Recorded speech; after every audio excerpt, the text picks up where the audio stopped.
Namaku Raras. Jika seseorang melihat hidupku dari luar, mungkin mereka akan berkata aku perempuan yang beruntung. Suamiku, Arga, pria pekerja keras yang sabar. Pernikahan kami berjalan 2 tahun tanpa pertengkaran besar. Namun semua berubah sejak keputusan itu diambil, keputusan yang katanya demi bakti, demi orang tua, demi kebaikan bersama. Kami pindah ke rumah orang tua Arga di sebuah desa kecil di kaki gunung. Rumahnya besar tapi tua, berdinding papan tebal yang menyimpan bau kayu lembab dan kenangan puluhan tahun. Disitulah aku mulai belajar bahwa rumah bisa terasa lebih sunyi daripada hutan. Ibu mertua, Bu Sari, menderita stroke ringan. Separuh tubuhnya melemah. Ayah mertua, Pak Wiryo, masih kuat berdiri.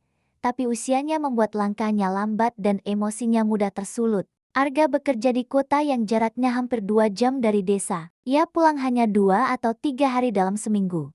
Aku nggak tega ninggalin bapak dan ibu sendiri, kata Arga waktu itu. Kita tinggal di sana saja ya, Ras.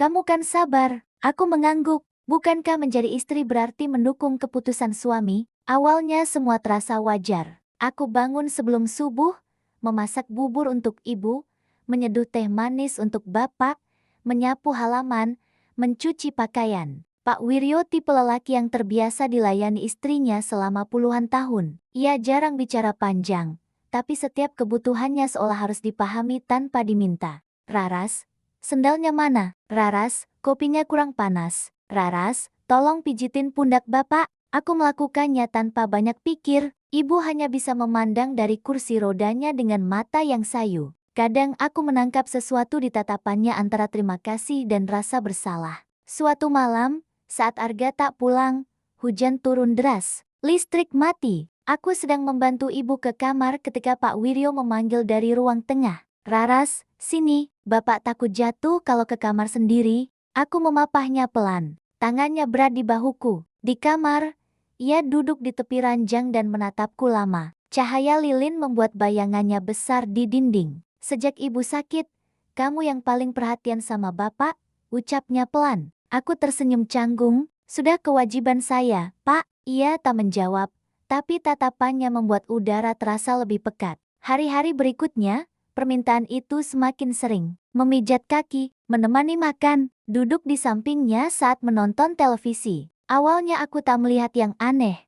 Sampai suatu sore Bu Sari memanggilku ke kamarnya. Nak, suaranya serak, ibu mau minta tolong. Aku duduk di sampingnya. Bapak itu orangnya keras, tapi hatinya lembut. Sejak ibu sakit, dia banyak diam. Ibu takut dia merasa kehilangan. Maksud ibu nggak bisa lagi melayani bapak seperti dulu. Ibu nggak bisa lagi menemaninya sepenuhnya. Matanya berkaca-kaca. Tolong kamu perhatikan bapak. Jangan sampai dia merasa sendirian. Aku mengangguk, mengira hanya soal perhatian biasa. Namun kata-kata itu ternyata membuka pintu yang tak pernah kubayangkan. Sejak hari itu, Bu Sari seolah mendorongku lebih jauh. Jika Pak Wiryo batuk, ia memintaku memeriksa. Jika Pak Wiryo susah tidur, ia menyuruhku menemani. Bahkan suatu malam, ketika Pak Wiryo mengeluh pegal di punggung, Bu Sari berkata lirih, pijitkan saja, nak, dulu ibu yang biasa melakukannya. Aku mulai merasa peranku bergeser.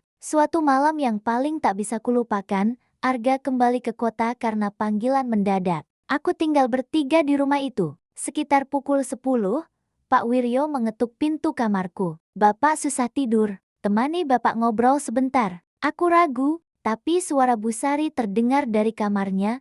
Temani saja, Ras. Aku duduk di kursi dekat ranjang Pak Wiryo. Ia bercerita tentang masa mudanya, tentang bagaimana Bu Sari dulu selalu menunggunya pulang dengan segelas teh hangat.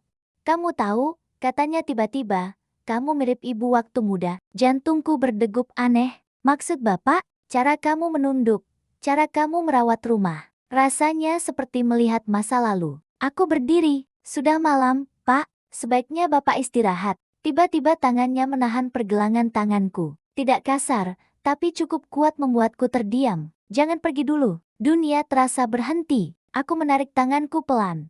Pak, saya menantu bapak. Ia terdiam beberapa detik, lalu melepaskan genggamannya. Maaf, bapak cuma merasa sendiri. Aku kembali ke kamar dengan tubuh gemetar. Malam itu aku tak bisa tidur. Keesokan harinya, Aku mencoba bicara dengan Bu Sari. Ibu, saya merasa tidak nyaman. Ia menatapku lama. Ibu tahu, tapi ibu tidak punya siapa-siapa lagi. Arga jarang di rumah. Ibu tak sanggup memenuhi kebutuhan bapak. Kalau bukan kamu, siapa lagi? Bukankah itu bukan tugas saya sepenuhnya? Air mata Bu Sari jatuh. Ibu cuma takut kehilangan dia sebelum waktunya. Kalimat itu seperti belenggu. Seolah-olah jika aku menolak, aku adalah menantu durhaka. Desa kecil itu tak pernah benar-benar sepi. Bisik-bisik cepat menyebar. Suatu pagi saat aku menjemur pakaian, dua tetangga berbisik. Raras itu perhatian sekali sama mertuanya. Iya, sampai tiap malam menemani di kamar. Aku pura-pura tak mendengar. Tapi wajahku panas menahan malu. Arga tetap tak tahu apa-apa. Setiap kali aku mencoba membuka topik, ia menjawab ringan, "Terima kasih ya sudah jaga bapak dan ibu." Aku jadi tenang. Sementara aku perlahan kehilangan batas. Puncaknya terjadi ketika Pak Wiryo jatuh di kamar mandi. Aku berlari menolong. Dalam keadaan panik, aku harus mengganti pakaiannya yang basah. Tubuh tuanya berat dan lemah. Tapi di tengah kepanikan itu, ia memelukku erat. "Kalau kamu gak ada, Bapak gak tahu harus bagaimana." Pelukan itu terlalu lama, terlalu intim untuk seorang menantu. Aku mendorongnya pelan. "Pak, tolong jaga sikap." Ia menatapku dengan mata berkabut. "Bapak cuma ingin merasa dicintai lagi." Aku keluar kamar dengan napas terengah. Malam itu aku mengunci pintu kamarku. Esoknya, aku menunggu Arga pulang. Wajahku pucat, mataku sembab. "Ada apa, Ras?" tanyanya khawatir. Aku tak bisa lagi menahan semuanya. Aku ceritakan dari awal permintaan ibu. Tatapan bapak, genggaman tangan, pelukan itu. Arga terdiam lama, wajahnya berubah pucat. "Kamu yakin?" Suaranya bergetar. "Aku tidak pernah mengarang hal seperti ini." Ia berdiri dan berjalan mondar-mandir. "Kenapa kamu gak bilang dari dulu? Aku takut dianggap tidak berbakti." Malam itu Arga berbicara dengan kedua orang tuanya. Suasana ruang tengah tegang. Bu Sari menangis. Pak Wiryo menunduk. "Ayah gak bermaksud macam-macam," katanya lirih. "Ayah cuma merasa kehilangan." Arga menatapnya tegas. "Raras itu istriku, bukan pengganti ibu." Keheningan panjang menyelimuti ruangan. Akhirnya diputuskan. Arga akan memindahkanku ke kota. Ia juga mengatur perawat pria untuk membantu Pak Wiryo setiap hari. Kakak-kakaknya ikut membantu biaya. Bu Sari memelukku sebelum aku pergi. "Maafkan ibu, ibu terlalu takut." Aku memeluknya kembali. "Saya mengerti, Bu, tapi saya juga manusia." Kami pindah seminggu kemudian. Rumah desa itu kembali sunyi. Tapi bukan lagi sunyi yang menelanku. Kini sunyi itu milik mereka, bukan milikku. Di apartemen kecil kami di kota, aku kembali menemukan diriku. Aku bukan bayangan istri orang lain. Aku bukan penenang kesepian yang salah alamat.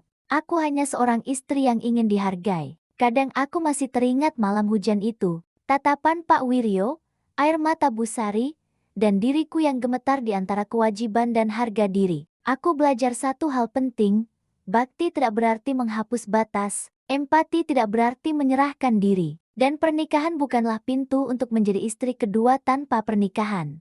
Kini jika Arga memegang tanganku, aku tahu genggaman itu milik yang sah, tidak ada bayangan lain di antara kami. Rumah bisa saja sunyi, tapi selama batas dijaga dan suara hati didengar, sunyi itu tak akan pernah lagi berubah menjadi penjara.